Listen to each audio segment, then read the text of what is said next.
국내 코로나19 확산세가 둔화 조짐을 보이고 있지만 대구와 경북 지역에서는 요양병원과 요양시설을 중심으로 집단 감염이 이어지고 있습니다. 전수조사 결과 집단 감염 사례가 잇따라 나오면서 요양병원과 관련 시설에 대한 관리에 비상이 걸렸는데요. 자세한 내용 보도국 연결해서 알아봅니다. 이상현 기자. 네, 오늘 0시 기준 대구 지역의 신규 확진자 수는 모두 69명입니다. 처음에는 신천지 신도들이 주요 감염자들이었다면 지금은 요양병원이 걱정입니다. 어제까지 달성군 대실요양병원에서만 직원과 환자 등 모두 62명이 코로나19에 감염된 것으로 확인됐습니다. 대구시 집계로 보면 수성구 시지요양병원과 한사랑 요양병원에서도 각 1명씩 추가 환자가 발생했는데 한사랑 요양병원의 누적 확진자는 모두 88명으로 집계됐습니다. 대구시는 우선 집단 감염이 일어난 대실요양병원 6층과 7층을 동일 집단격리 조치했습니다. 또 같은 건물 8층에 위치한 미주병원 관계자 72명에 대해 진단검사를 실시했으며 결과를 기다리는 중입니다. 안타깝게도 대실요양병원에서는 사망자도 나왔습니다. 지난 2018년부터 입원해 있던 82살 여성으로 확진 판정 이후 다른 병원 이송을 기다리다 어제 오후 1시 40분쯤 숨졌습니다.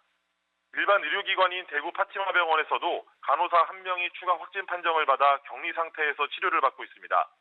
현재 대구 지역 요양병원과 사회복지시설 전수조사는 대상자 33,600여 명 가운데 29,400여 명을 완료해 87%의 진행률을 보이고 있는데요.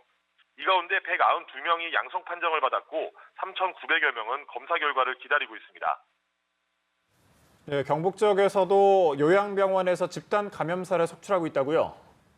네, 그렇습니다. 오늘 0시 기준 경북 지역 확진자는 40명이 늘어 모두 1,243명으로 집계됐습니다. 대구와 마찬가지로 요양병원에서 코로나19 확진자가 속출했는데요. 경북도 자체 집계를 보면 경산 서요양병원에서는 모두 35명의 확진자가 발생했습니다.